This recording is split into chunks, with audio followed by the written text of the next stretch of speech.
Today, 15th October 2021, a drama is going to be staged. The Government of India, in violation of all the previous assurances and agreements, have converted the 220 years old Indian Ordnance factories, the defense production units, into 7 corporations, 7 non-viable corporations rather.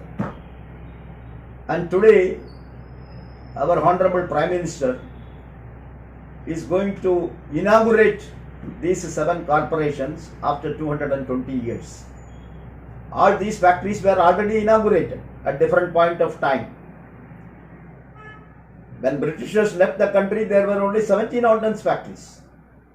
Subsequently, the remaining factories came, and today 41 ordnance factories, and these factories were already inaugurated either by Pandit Jawaharlal Nehru, or by V.K. Krishna Menon, or by Y.B. Chavan, or by Jagjeevan Ramji, or by Indira Gandhi.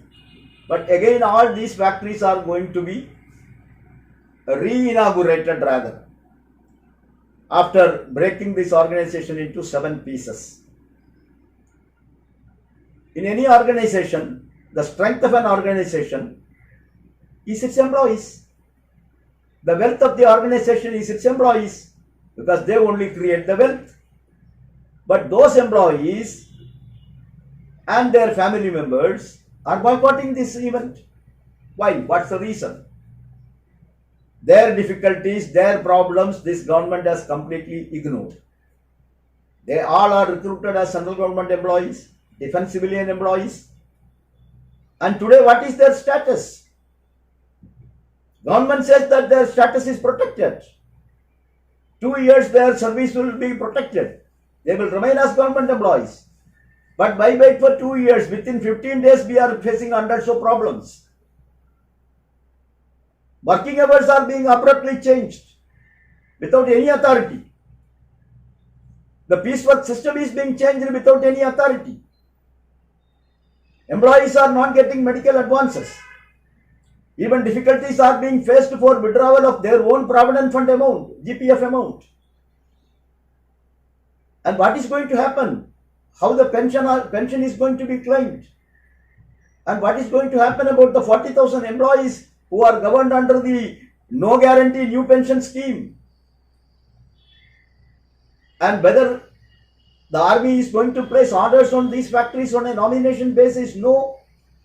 Army has already told the corporation has to compete with the private sector, and 275 items are already offloaded to the private sector.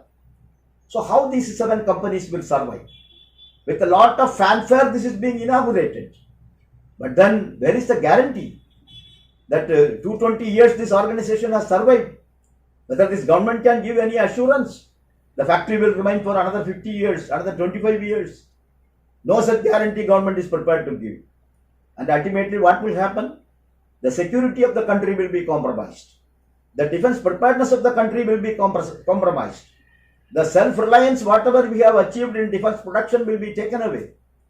And in due course of time, all these factories will be handed over to private sector, because the government has clearly told none of the public sector will remain with government. So what is going to happen in this country? Therefore, the employees are rightly boycotting. The family members are rightly boycotting. Even we are getting information from the retired employees, thousands of retired employees, that they are also boycotting. And honorable MLAs and MPs of the respective constituencies were also invited.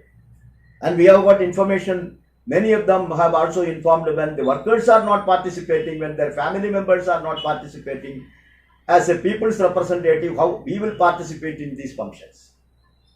So therefore, on behalf of the entire workforce of the defense industry, the ordnance factories, I am appealing to the patriotic citizens of this country, irrespective of your political affiliation. This is not an issue concerning the employees of ordnance factories. This is an issue concerning the defense preparedness of our country, the national security of our country. How can we allow it to be compromised? Because some officers have recommended that the ordnance factory should be corporatized, and the cabinet has taken a decision without application of mind, without understanding its implications. Therefore, the employees will continue their struggle. Their right to strike has been banned through an act, a draconian act passed by the parliament. But then, after all, we all believe in the Gandhian philosophy, the father of the nation, and in a peaceful manner. With all these problems, even today, the production is not disturbed. Workers are doing their duty in spite of all the difficulties, in spite of all the problems. The agitation will continue. The resentment will be there. And it is the responsibility of the government, because they are the employer even today. The government is the employer. And it is their responsibility to ensure that the employees' issues, the employees' problems, and the employees' difficulties are understood. And it is equally the responsibility of the government to ensure that the ordnance factories cannot be corporatized and cannot be privatized. They have to reconsider their decision. There is no prestige issue in this.